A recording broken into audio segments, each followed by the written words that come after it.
మొత్తం మీద మొన్న మార్కెట్ పెరిగిందండి. అండ్ నిఫ్టీ బ్యాంక్ చూసుకుంటే ఇంచుమించు 2% పెరిగింది.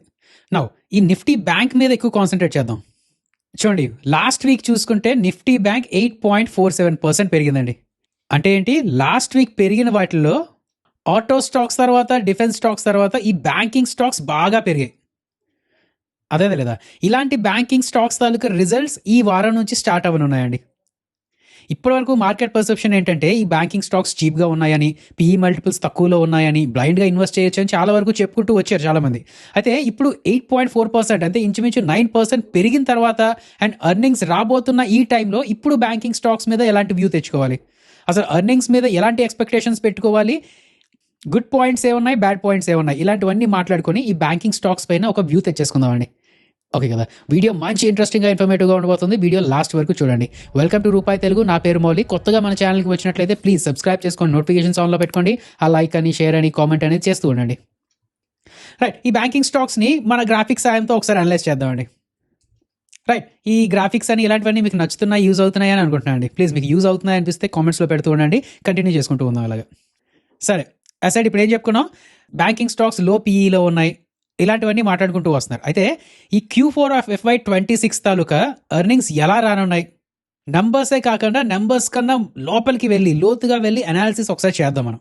ఫస్ట్ థింగ్, నన్ను అడిగితే నేను చాలా రోజుల నుంచి మీకు అలర్ట్ చేసుకుంటూ వస్తున్న ఒక మెట్రిక్ అండి, LDR అంటే లోన్ టు డిపాజిట్ రేషియో. ఇది యాజ్ ఆఫ్ నౌ చూసుకుంటే ఆన్ అండ్ యావరేజ్గా 83% ఉన్నది. బ్యాంక్స్ తాలూకా LDR 83% ఉన్నదండి. అంటే దాని దగ్గర ఒక 100 కోట్ల తాలూకా డిపాజిట్స్ ఉంటే 83 కోట్ల రూపాయలు లోన్స్ ద్వారా డబ్బులు ఇచ్చేస్తుంది.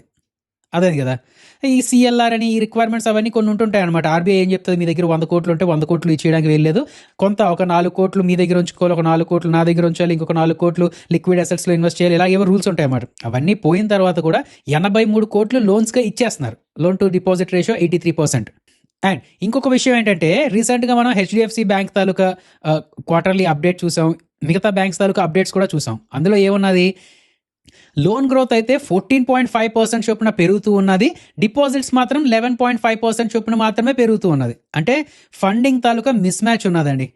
లోన్స్ ఎక్కువ మంది అడుగుతున్నారు, బట్ వీళ్ళకి డిపాజిట్ చేసే వాళ్ళు తక్కువ అవుతున్నారు. సో అప్పుడు ఏం చేయాలి వీళ్ళు, సింపుల్గా ఏంటంటే FD ఫిక్స్డ్ డిపాజిట్స్ ఉన్నాయి కదా, దీని తాలూకా ఇంట్రెస్ట్ పెంచడమో, లేదంటే ఎక్కువ బెనిఫిట్స్ ఇస్తూ ఫిక్స్డ్ డిపాజిట్స్ని అట్రాక్ట్ చేయడమో, ఇలాంటివి ఏవో చేస్తూ ఉండాలన్నమాట. దాని అర్థం ఏంటి, డైరెక్ట్గా వీళ్ళ తాలూకా మార్జిన్స్ మీద ఎఫెక్ట్ అవుతాయి కదా. అదే లేదా ప్రాబ్లం, మీకు అర్థమైందా లేదా? సో పాయింట్ నెంబర్ 1, రేపు పొద్దున్న ఏ బ్యాంక్ అయినా సరే తన ఎర్నింగ్స్ రిలీజ్ చేసిన తర్వాత వాళ్ళ తాలూకా క్వార్టర్లీ అప్డేటో లేదంటే యాన్యువల్ రిపోర్ట్ ఉంటుంది కదా, అక్కడ వాళ్ళ LDR ఎంతలో ఉన్నది ఏంటి అనేది చూడడం చాలా ఇంపార్టెంట్. అలాగే యాన్యువల్ రిపోర్ట్లోనో లేదంటే కాల్లోనో వాళ్ళు కొత్త డిపాజిట్స్ని అట్రాక్ట్ చేయడానికి ఏం చేయబోతున్నారు ఏంటి అనేది కూడా చూస్తూ ఉండాలండి. ఓకే కదా, వాళ్ళ మార్జిన్స్ పెద్దగా ఎఫెక్ట్ అవ్వకుండా డిపాజిట్స్ తీసుకోగలుగుతున్నారంటే అది మంచి. సో అది కూడా చెక్ చేసుకుంటూ ఉండాలి. అదే ఇంకొక విషయం ఏంటంటే, ఇప్పుడు ఎవరైనా సరే ఫిక్స్డ్ డిపాజిట్ చేయాలి అంటే, ఇప్పుడు లోన్ తీసుకోవాలనుకోండి, మనకి ఏంటంటే తక్కువ పేపర్ వర్క్ అయ్యేటట్టు, లేదంటే తొందరగా లోన్ వచ్చేటట్టు ఏదో బ్యాంక్ వెళ్దాం అనుకుంటాం. PSU బ్యాంక్స్ అంటే మీకు తెలిసిందే కదండి, కొంచెం ఎక్కువ టైం తీసుకుంటారు ఇది. సో అలాంటప్పుడు ప్రైవేట్ బ్యాంక్స్కి వెళ్ళిపోతుంటాం మనం. బట్ మన డబ్బులు డిపాజిట్ చేయాలంటే మనం ప్రైవేట్ బ్యాంక్స్ని ఎక్కువ నమ్ముతామా లేక PSU బ్యాంక్స్ని ఎక్కువ నమ్ముతామా? PSU బ్యాంక్స్ని ఎక్కువ నమ్ముతాం, అవునా కదా. సో నేను ఇక్కడ చెప్తుంది ఏంటంటే, డిపాజిట్స్ అనేవి ఎక్కువగా PSU బ్యాంక్స్లోకి వస్తున్నాయి. అండ్ అలాగే కొన్ని లైక్ రిస్కీ లోన్స్ టైప్, అంటే ఇప్పుడు MSME అని ఇలాంటి రిస్కీ లోన్స్ ఏవైతే ఉన్నాయో అవి ఎక్కువగా PSU వాళ్ళు ఇస్తున్నారు. ఎందుకంటే గవర్నమెంట్కి PSUస్కి కొంచెం ఏదో ఉంటుంటాయి కదా, టైప్స్ ఉంటాయి కదా. సో నేను అంటుంది ఏంటంటే, ఈసారి మేబీ ప్రైవేట్ బ్యాంక్స్ కన్నా పబ్లిక్ బ్యాంక్స్లో, PSU బ్యాంక్స్లో కొంచెం ఎక్కువ మంచి నెంబర్స్ చూసే ఛాన్సెస్ ఉన్నాయని అంటున్నారండి, అనలిస్టులు అయితే అంటున్నారు. సో చూద్దాం, మనం కూడా కొంచెం ఫోకస్ చేద్దాం దాని మీద. రైట్, మళ్ళీ మన మెట్రిక్స్కి వస్తే ఫస్ట్ LDR అనేది చెక్ చేయాలని చెప్పుకున్నాం కదా. దీని తర్వాత అఫ్కోర్స్ నెట్ ఇంట్రెస్ట్ మార్జిన్, ఇది మాత్రం కంపల్సరీ చెక్ చేయాలి కదండి. ఈ నెట్ ఇంట్రెస్ట్ మార్జిన్ అంటే ఏంటి, ఇవాళంటివన్నీ లాస్ట్లో చెప్పుకుందాం. సరే, ఈ net interest margin as of now ఈ Q4లో కొంచెం తగ్గచ్చు అని అనుకుంటున్నారండి. ఎందుకంటే రీసెంట్గానే December 2025లో RBI 25 basis points repo rate cut చేసింది. సో ఈ రేట్ కట్స్ వల్ల ఫ్లోటింగ్ రేట్ లోన్ బుక్ ఉన్న వాళ్ళు, ఇలాంటి వాళ్ళందరూ ఈల్డ్స్ తగ్గుతూ ఉంటాయి కదా. సో దీనివల్ల కొంచెం నెట్ ఇంట్రెస్ట్ మార్జిన్స్ తగ్గొచ్చు అని చెప్పి అంటున్నారు అనమాట. నెట్ ఇంట్రెస్ట్ మార్జిన్ అండి, ప్రాఫిట్ తగ్గడం కాదు. అదేందా, ఇప్పుడు 100 కోట్లలో 2% మార్జిన్ అంటే 2 కోట్లు మాత్రమే మిగులుతుంది. అదే 150 crores 1.5% మార్జిన్ అంటే 3 కోట్లు మిగులుతుంది. అర్థమైంది కదా. ఇక్కడ కన్నా నెట్ ఇంట్రెస్ట్ మార్జిన్ ఇక్కడ ఎక్కువ, బట్ వాల్యూమ్ ఎక్కువ ఉండడం వల్ల, అంటే రెవెన్యూ ఎక్కువ ఉండడం వల్ల ప్రాఫిట్స్ పెరిగింది. సో అలాగా నెట్ ప్రాఫిట్స్ మీద మనం కామెంట్ చేయలేం, బట్ నెట్ ఇంట్రెస్ట్ మార్జిన్ ఏదైతే ఉన్నదో ఇది ముందు క్వార్టర్ మీద లేదంటే ముందు ఫైనాన్షియల్ ఇయర్ మీద కొంచెం తగ్గచ్చు అని అంటున్నారండి. సో అవి కూడా చూసుకుంటూ ఉండాలి మీరు. అయితే ఇందులో మీరు బాగా గుర్తుపెట్టుకోవాల్సింది ఏంటంటే, ఈ ఈఎల్బిఆర్ అంటే ఫ్లోటింగ్ రేట్ లోన్ బుక్స్ ఎవరికైతే ఎక్కువ ఎక్స్పోజర్ ఉన్నదో వాళ్ళకి ఈ ఎన్ఐఎమ్స్ అనేది తగ్గుతాయండి. మిగతా వాళ్ళు ఏంటంటే మాన్యువల్గా వాళ్ళు తగ్గించాలి, మేము ఇక్కడ నుంచి లోన్ మీద ఇంట్రెస్ట్ రేట్ తగ్గిస్తున్నా అది ఇది అని పెద్దగా ఎవరు అనలేదు కదా. సో అదేందా ఈ ఈఎల్బిఆర్ ఎక్స్పోజర్ ఎవరికైతే ఎక్కువ ఉన్నదో వాళ్ళ తాలూకా నెట్ ఇంట్రెస్ట్ మార్జిన్ తగ్గే ఛాన్సెస్ ఉన్నాయి, గుర్తుపెట్టుకోండి. నెక్స్ట్ ఇంకొక విషయం ఏంటంటే, ట్రెజరీ బిల్స్లోని ఇలాంటి ట్రెజరీలో ఇన్వెస్ట్మెంట్స్ ఎవరైతే ఎక్కువ చేస్తారో, లైక్ 10 year తాలూకా జీసెక్ బాండ్స్, అదే గవర్నమెంట్ సెక్యూరిటీ బాండ్స్ అని, ఇలాంటి వాటి ఈల్డ్స్ ఏంటంటే ఒక 35 basis points అలా పెరిగాయి. అంటే ఏంటి, మొన్న మీకు చెప్పాను గుర్తుందా, ఇప్పుడు 6% ఇంట్రెస్ట్ రేట్లో ఉండేటప్పుడు 100 రూపాయలకి ఎవరైనా ఒక బాండ్ కొంటే బయట మార్కెట్లో 7% ఇంట్రెస్ట్ రేట్ పలుకుతున్నప్పుడు ఈ 100 రూపీస్ కాస్త 90 రూపీస్కి అలా పడిపోయే ఛాన్సెస్ ఉంటాయండి. సో దానివల్ల వీళ్ళు కొంచెం లాసెస్ అవి ఫేస్ చేస్తుంటారు. మేబీ అక్కడ అమ్మేసి ఉన్న వాళ్ళు లాసెస్ అది ఫేస్ చేసే ఛాన్సెస్ ఉన్నాయి. సో ట్రెజరీ లాసెస్ అనేది కొంచెం పెరిగే ఛాన్సెస్ ఉన్నాయి అని అంటున్నారండి. అండ్ ఇంకొకటి ఏంటంటే, ఇవన్నీ కొంచెం అడ్వాన్స్ కాన్సెప్ట్స్ అండి, బట్ అర్థం చేసేసుకోండి. ఎందుకంటే నాకు రాదు అంటే ఇప్పటికీ రాదు, బట్ వచ్చింది అనుకొని మీకు ఒక పాయింట్ కొత్తగా నేర్చుకున్నప్పుడు ఎక్కడైనా నోట్ చేసుకోవడం లేదంటే మైండ్లో నోట్ చేసుకుంటే మీకు వచ్చేసినట్టే అండి. నేనేమంటున్నాను, 100 రూపాయల్లో ఎవరైనా బాండ్ కొని 90 రూపాయలకి అమ్మితే 10 రూపాయల తాలూకా లాస్ చూపిస్తారు. ఇప్పుడు మీరు అనొచ్చు, ఎవరైనా అమ్మకపోతే లాస్ చూపించరు కదా అని చెప్పి, బట్ అలా కాదండి. ఎంటీఎం అని చెప్పి ఇది చూపిస్తూ ఉండాలి, మార్క్ టు మార్కెట్ అని చెప్పి ఆ లాసెస్ చూపిస్తూ ఉంటారండి. ఇవి సెక్యూరిటీస్లో కూడా అవైలబుల్ ఫర్ సేల్ అని, హెల్డ్ ఫర్ ట్రేడింగ్ అని, హెల్డ్ ఫర్ మెచ్యూరిటీ అని ఇలా బోల్డ్ ఉంటూ ఉంటాయి. అందులో అవైలబుల్ ఫర్ సేల్ అని, హెల్డ్ ఫర్ ట్రేడింగ్ అని ఇలాంటి ఇన్వెస్ట్మెంట్స్ ఏవైతే ఉన్నాయో వాళ్ళు అమ్మినా అమ్మకపోయినా సరే ఆ టైంకి ఎంత ప్రాఫిట్స్ ఆర్ లాసెస్ ఉన్నాయో అవి చూపిస్తూ ఉండాలి. సో దాని ప్రకారం చూసుకుంటే ట్రెజరీ లాసెస్ ఈసారి కొంచెం పెరిగే ఛాన్సెస్ ఉన్నాయంటున్నారండి. ఈ పాయింట్ మీకు ఎంతవరకు అర్థమైంది ఏంటంటే కింద కామెంట్స్లో పెట్టండి. అయితే ఇండివిజువల్ స్టాక్స్ ప్రకారం చూసుకుంటే ఇది మీరు బాగా గుర్తుపెట్టుకోండి. ఐడిఎఫ్సి బ్యాంక్ వాళ్ళు ఎంత 70 కోట్లు ఎంతో లాస్ చూపిస్తారు అనుకుంటా ఈ సంవత్సరం, అంతేనా. వాళ్ళ మొత్తం నెట్ ప్రాఫిట్లో ఇంచుమించు ఒక 50% డిక్లైన్ అయితే స్ట్రైట్ అవే వచ్చేస్తుందండి. ఎందుకు, వాళ్ళు గవర్నమెంట్ అకౌంట్స్ నుంచి మెల్లిగా డబ్బులు బయటకు లాగేశారు. ఇవన్నీ మీరు వినే ఉంటారు కదా, ఆ టైంలో మనం కూడా డిస్కస్ చేసుకున్నామండి.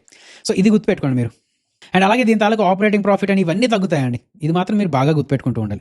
నా ఇంకా కొన్ని రిస్క్లో మాట్లాడాలంటే, గ్రాస్ ఎన్పిఏ ఆల్మోస్ట్ లైక్ 2.1%కి వచ్చింది కదా ఇప్పుడు లాస్ట్ క్వార్టర్. సో అంతా బాగానే ఉన్నది, బ్యాంక్స్ బాగా షైన్ అవుతున్నాయి అది ఇది అని అనుకున్నాం. అయితే ఇంకొంచెం లోపలికి వెళ్ళి చూస్తే అన్సెక్యూర్డ్ లెండింగ్ ఎవరికైతే ఉన్నదో వాటి తాలూకా స్ట్రెస్ పీక్స్లో ఉన్నదండి. అంటే పర్సనల్ లోన్స్ అని, క్రెడిట్ కార్డ్స్ అని, ఈ బిజినెస్ ఎక్కువగా చేస్తున్న వాళ్ళకి, లేదంటే వీటి నుంచి ఎక్కువ మార్కెట్ షేర్ వస్తున్న బ్యాంక్స్ ఏవైతే ఉన్నాయో వాటి తాలూకా ఎన్పిఎస్ చూసుకున్న, నెట్ ఎన్పిఎస్ చూసుకున్న, గ్రాస్ ఎన్పిఎస్ చూసుకున్న ఇవన్నీ కొంచెం ఎఫెక్ట్ అయ్యే ఛాన్సెస్ కనబడుతున్నాయి. అండ్ ఇంకొకటి ఏంటంటే, ఇప్పుడు వార్ జరగడం వల్ల ఎవరైతే ఎక్కువ ఎక్స్పోర్ట్ ఓరియంటెడ్ కంపెనీస్ ఉన్నారో, ఎంఎస్ఎంఈస్ అయినా లేదంటే ఎక్స్పోర్ట్ ఓరియంటెడ్ సెక్టర్స్ చూసుకున్నా, ఈ యుఎస్ ఇరాన్ కాన్ఫ్లిక్ట్ వల్ల గ్లోబల్ సప్లై చైన్ డిస్టర్బ్ అయింది కదా, బాగా డిస్టర్బ్ అయ్యాయి కదా. సో వాళ్ళకి క్యాష్ ఫ్లోస్ తాలూకా ఇష్యూస్ వచ్చే ఛాన్సెస్ ఉన్నాయి. అండ్ వాళ్ళ తాలూకా లోన్స్ ఏవైతే ఉన్నాయో అవి స్లిప్పేజెస్లోకి వచ్చే ఛాన్సెస్ కూడా ఉన్నాయండి. సో చాలా ఇంట్రెస్టింగ్ టు వాచ్. ముఖ్యంగా పిఎస్యూ బ్యాంక్స్ ప్రకారం చూసుకుంటే ఈ గ్రాస్ ఎన్పిఏ అని, నెట్ ఎన్పిఏ అని, స్లిప్పేజెస్ అని, వాళ్ళ బ్యాంక్స్ ఇచ్చే ప్రొవిజనింగ్స్ అని, ఈ అన్ని మెట్రిక్స్ చూడడం చాలా చాలా చాలా ఇంపార్టెంట్ అని. ఎంతవరకు ఒప్పుకుంటారు? రైట్. ఇంకా అనలిస్టులుగా చెప్తున్న దాని ప్రకారం ఏంటంటే, హెచ్డిఎఫ్సి బ్యాంక్ అయితే as of now 1.6 price to book రేషియోలో ట్రేడ్ అవుతుంది. అండ్ మార్జిన్స్ స్టెబిలైజ్ అవుతున్నాయి కాబట్టి రిస్క్ టు రివార్డ్ కొంచెం డీసెంట్గానే ఉన్నది అని అనలిస్టులు చెప్తున్నారండి. ఐసిఐసిఐ బ్యాంక్ చూసుకుంటే ఇది 1.9 times ప్రైస్ టు బుక్ రేషియోలో ట్రేడ్ అవుతుంది. వీళ్ళ తాలూకు అసెట్ క్వాలిటీ బాగున్నది అంటున్నారు, బట్ ఇంత వాల్యుయేషన్లో ఉన్నప్పుడు రిజల్ట్స్ కూడా బాగా వస్తూ ఉండాలి. ఓకే కదా. అండ్ అలాగే ఎస్బీఐ ప్రకారం చూసుకుంటే 1.2 times అండి, అట్రాక్టివ్గానే ఉన్నది అంటున్నారు. అయితే హయ్యర్ ఆపరేటింగ్ కాస్ట్ అని, ట్రెజరీ వల్ల వచ్చే టెక్నికల్ షార్ట్ టర్మ్ రెసిస్టెన్స్ అని, ఇలాంటివన్నీ కొంచెం ప్రాబ్లం అయ్యే ఛాన్సెస్ ఉన్నాయి అంటున్నారు. అలాగే చిన్న చిన్న బ్యాంక్స్ ఏవైతే ఉన్నాయో అవన్నీ మంచి వాల్యుయేషన్స్లో ట్రేడ్ అవుతున్నట్టే, 1.1 times price to book ratio అని. సో ఇందాక మనం మీకు వీడియో స్టార్టింగ్లో చెప్పినట్టు మంచి వాల్యుయేషన్స్లో ట్రేడ్ అవుతున్నాయండి, డీసెంట్ వాల్యుయేషన్స్లో ట్రేడ్ అవుతున్నాయి. అయితే ఈ షార్ట్ టర్మ్ ఫ్లక్చుయేషన్స్, ఈ యుద్ధం తాలూకా ఎఫెక్ట్ వాళ్ళ మీద ఏమైనా వచ్చినా, యుద్ధం తాలూకా ఎఫెక్ట్ అంటే ఏమన్నదండి, ఫిబ్రవరి ఎండ్లో స్టార్ట్ అయింది, ఫిబ్రవరి లాస్ట్లో యుద్ధం స్టార్ట్ అయింది కాబట్టి మార్చ్ మంత్ తాలూకా క్యాష్ ఫ్లోస్ కొంచెం ఇబ్బంది అయ్యే ఛాన్సెస్ ఉన్నాయి. సో టెక్నికల్ డిఫాల్ట్స్ కొంచెం కనబడే ఛాన్సెస్ ఉన్నాయండి, చూస్తూ ఉండాలి, అవన్నీ మనం చూస్తూ ఉండాలి. సో ఇప్పటి నుంచి మీరు ఏం చెక్ చేస్తుంటారండి, ఏ బ్యాంక్ తాలూకా ఎర్నింగ్స్ వచ్చినా, కాన్ కాల్ వచ్చినా, యాన్యువల్ రిపోర్ట్ వచ్చినా వాళ్ళ తాలూకా డిపాజిట్ రేట్ ఎంత ఉందో చూస్తూ ఉంటారు. డిపాజిట్ గ్రోత్ ఇండస్ట్రీ యావరేజ్ కన్నా అంటే 11.5% కన్నా ఎక్కువ ఉంటే మంచిదే అనమాట.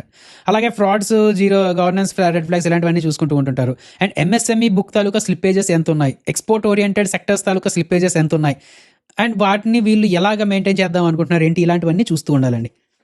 అదే కదా. సో నేనేమంటున్నానంటే ఈ బ్యాంక్స్ తాలూకా ఎర్నింగ్స్ వచ్చేటప్పుడు ఒకలాగా, కాల్స్ జరిగిన తర్వాత ఒకలాగా ఉంటూ ఉంటాయి. సో నంబర్స్ చూసుకుంటూ ఉండాలి, అఫ్ కోర్స్ నంబర్స్ చూసుకుంటూ ఉండాలి. అండ్ దాని తర్వాత మేనేజ్మెంట్ ఇచ్చే కామెంటరీ అని, వాళ్ళ గైడెన్స్ అని, వాళ్ళ ఏమంటారు దాన్ని, కాన్ఫిడెన్స్ అని, ఇలాంటివన్నీ కూడా మార్కెట్ చూసుకుంటూ ఉంటుందని. అదేందా లేదా, లాస్ట్ 1 వీక్లోనే 9% వరకు పెరిగిన బ్యాంకింగ్ స్టాక్స్ తాలూకా పరిస్థితి ఇదండి. అఫ్కోర్స్ ఈ హెచ్డిఎఫ్సి బ్యాంక్ అని, ఐసిఐసిఐ బ్యాంక్ అని ఇవన్నీ వీకెండ్లో రిజల్ట్స్ ఇస్తూ ఉంటాయి. బట్ మార్కెట్కి ఎప్పుడు కొంచెం సందు దొరికినా సరే, అంటే ఈ జియో పొలిటికల్ ఇష్యూస్ అనేది పక్కన పెట్టింది అనుకోండి, వీటి మీద రియాక్షన్స్ అనేది కొంచెం ఎర్లీగా స్టార్ట్ అయ్యే ఛాన్సెస్ ఉన్నాయి. రైట్. ఇంకా అంటే సింపుల్గా మీరు ఏం ట్రాక్ చేయాలి ఏంటి అనేది, అంటే బేసిక్ ఇన్ఫర్మేషన్లో మాట్లాడాలంటే ఫస్ట్ నెట్ ఇంట్రెస్ట్ ఇన్కమ్ అండి. ఇప్పుడు యాన్యువల్ రిపోర్ట్లా చూసినా సరే చూడండి, ఫైనాన్షియల్ ఇయర్ తాలూకా యాన్యువల్ రిపోర్ట్ ఐసిఐసిఐ బ్యాంక్ చూస్తున్నాం మనం. ఇలా యాన్యువల్ రిపోర్ట్లోకి వెళ్తే ఇంకొంచెం డీటెయిల్గా ఉంటుంది. యాక్చువల్లీ క్వార్టర్లీ రిపోర్ట్ ఏదైతే ఇస్తారో అందులో కూడా తెలిసిపోతుంటుందండి. నెట్ ఇంట్రెస్ట్ ఇన్కమ్ ఎంత, నెట్ ఇంట్రెస్ట్ మార్జిన్ ఎంత, ఇలాంటివన్నీ చెప్తూ ఉంటారు. నెట్ ఇంట్రెస్ట్ ఇన్కమ్ అంటే దాని అర్థం ఏంటి, core income from lending operations. అంటే ఇప్పుడు వీళ్ళు లోన్స్ ద్వారా ఏంటంటే 100 కోట్లు ఇంట్రెస్ట్ వచ్చింది వీళ్ళకి, అండ్ వీళ్ళు ఫిక్స్డ్ డిపాజిట్స్ వాళ్ళకి ఒక 50 crores ఇంట్రెస్ట్ కట్టాల్సి వచ్చింది. సో రిమైనింగ్ 100 - 50 crores ఏదైతే ఉన్నదో అది నెట్ ఇంట్రెస్ట్ ఇన్కమ్ అండి. నెట్ ఇంట్రెస్ట్ మార్జిన్ అంటే ఏంటి, the profit margin of a bank. ఈ NII divided by interest earning assets, ఆ పర్సంటేజ్ చూస్తే నెట్ ఇంట్రెస్ట్ మార్జిన్ వస్తుంది. అలాగే చూడండి టోటల్ డిపాజిట్స్ ఎంత, గ్రోత్ ఎంత ఉన్నది, క్యాపిటల్ ఎడిక్వసీ రేషియో ఎంత, ఇలాంటివన్నీ చూసుకుంటూ ఉండాలి. ఇంకా రిటర్న్ ఆన్ అసెట్స్ అంటారండి, అంటే వాళ్ళ దగ్గర ఉన్న అసెట్స్, టోటల్ అసెట్స్లో ప్రాఫిట్ ఎలా చేసుకుంటున్నారు ఏంటి అని. ఆల్మోస్ట్ లైక్ 1.5% అలా పెరిగితే మంచిది, అంటే 1.5% కన్నా ఎక్కువ ఉండగలిగితే మంచిది. ఓకే కదా. అలాగే కాసా రేషియో అని, అంటే మొత్తం డిపాజిట్స్లో current account and savings account రెండు నుంచి ఎంత వస్తుంది, అంటే ఇంచుమించు చెప్పాలంటే ఫిక్స్డ్ డిపాజిట్స్ ఎంత, మిగతా వాటి నుంచి ఎంత వస్తుంది ఏంటనే చూడాలి. ఫిక్స్డ్ డిపాజిట్ తాలూకా ఇంట్రెస్ట్ ఎక్కువ ఉంటుంది, కరెంట్ అకౌంట్ అయితే 0 ఇంట్రెస్ట్, సేవింగ్స్ అకౌంట్ అయితే 3-4% ఎంతో. సో కరెంట్ అకౌంట్ అని, సేవింగ్ అకౌంట్ అని, వీటి రెండింటి నుంచి ఎక్కువ పోర్షన్ ఆఫ్ ద డిపాజిట్స్ వస్తే మంచిది అనమాట. ఇంచుమించు 40%, 50% అలా ఉంటే మంచిది. క్రెడిట్ టు డిపాజిట్ రేషియో ఇందాక మనం చెప్పుకున్నాం కదా, దాని తాలూకా రేషియో కూడా చూడాలి. 80% కన్నా ఎక్కువ ఉంటే కొంచెం స్ట్రెస్ ఉన్నట్టు అనమాట. ఇంకా క్రెడిట్ గ్రోత్ అని, గ్రాస్ ఎన్పీ అని, నెట్ ఎన్పీ అని, ప్రొవిజన్ కవరేజ్ రేషియో అని, ఇవన్నీ ఆల్రెడీ మీకు తెలిసిందే కదండి. ఒకసారి అవి కూడా చెప్పేసుకుందాం. క్యాపిటల్ ఎడిక్వసీ రేషియో అంటే ఇప్పుడు ఫర్ సపోజ్ ఒక 100 కోట్ల తాలూకా లోన్స్ బయటకి ఇచ్చారు, అందులో ప్రమోటర్స్ తాలూకా డబ్బులు ఎంత ఉన్నాయి, అండ్ అలాగే 81 బాండ్స్ అని చెప్పి ఇంచుమించు రిస్కీ బాండ్స్ అలా సెల్ చేస్తుంటారు అనమాట, వాళ్ళ డబ్బులు ఎంత ఉన్నాయి. అంటే ఇంచుమించు చెప్పాలంటే promoter skin in the game అండి. ఇప్పుడు ఫర్ సపోజ్ మా ఫ్రెండ్కి నేను 1 కోటి రూపాయలు ఇచ్చి, అరే నువ్వు మంచోడికి లోన్ ఇవ్వరా అంటే వాళ్ళ ఫ్రెండ్కి ఎవరికో ఇచ్చేసుకుంటాడు, బేరం ఏదో మాట్లాడేసుకుంటాడు, అవునా కదా. అలా కాకుండా నేను వాడికి 50 lakhs ఇచ్చి, అరే నువ్వు కూడా ఇంకొక 50 lakhs వేసుకొని ఈ 1 కోటి రూపాయలు ఎవరో ఒకరు మంచోడికి ఇవ్వు అంటే వాడి దగ్గర నుంచి చూసుకుంటాడు ఎవరికి ఎత్తే బాగుంటుంది అది ఇది అని చెప్పి. సో ఎందుకంటే వాడి డబ్బులు అందులో ఉన్నాయి. అదే promoter skin in the game అంటారు అనమాట. సో ఈ క్యాపిటల్ ఎడిక్వసీ రేషియో అనేది ఎక్కువ ఉంటున్న కొద్దీ ఏంటంటే ప్రమోటర్స్ లేదంటే ఆ మేనేజ్మెంట్ అనో లేదంటే బ్యాంక్ అనో మంచి వాళ్ళకి లోన్స్ ఇస్తూ ఉంటుందని ఒక నమ్మకం. సో ఇదండి వీడియో. బ్యాంకింగ్ స్టాక్స్ చెక్ చేస్తారని అనుకుంటున్నాం. మనం ఎలాగో డైలీ వీడియోస్ చేసుకుంటూ ఉంటాం, అందులో అప్డేట్స్ ఎలాగో మాట్లాడుకుంటూ ఉంటాం కాబట్టి బీ ఇన్ టచ్. ఇంకా మన ఛానల్ ఏమైనా సబ్స్క్రైబ్ చేయని వాళ్ళు ఉంటే ప్లీజ్ సబ్స్క్రైబ్ చేసుకొని నోటిఫికేషన్స్ ఆన్లో పెట్టుకోండి. ఆ లైక్ అని, షేర్ అని, కామెంట్ అనేది చేస్తూ ఉండండి. జై హింద్. ఒకసారి మన డిస్క్లైమర్ చూసేయండి. మేము ఏది చెప్పినా సరే అది ఎడ్యుకేషన్ అండ్ ఇన్ఫర్మేషన్ పర్పస్ కోసమే. మేము SEBI registered advisor or research analyst రెండు కాదు. మేము ఏమి ఇచ్చినా సరే అది ఫైనాన్షియల్ అడ్వైస్ కాదు. We're not giving any buy or sell calls. ఏది ఫైనాన్షియల్ అడ్వైస్ కాదండి, జస్ట్ ఎడ్యుకేషన్ ఇన్ఫర్మేషన్ పర్పస్ కోసం. మీ ఓన్ రీసెర్చ్ చేసుకోండి, లేదు అంటే ఒక సెబీ రిజిస్టర్డ్ అడ్వైజర్ అయినా కలండి.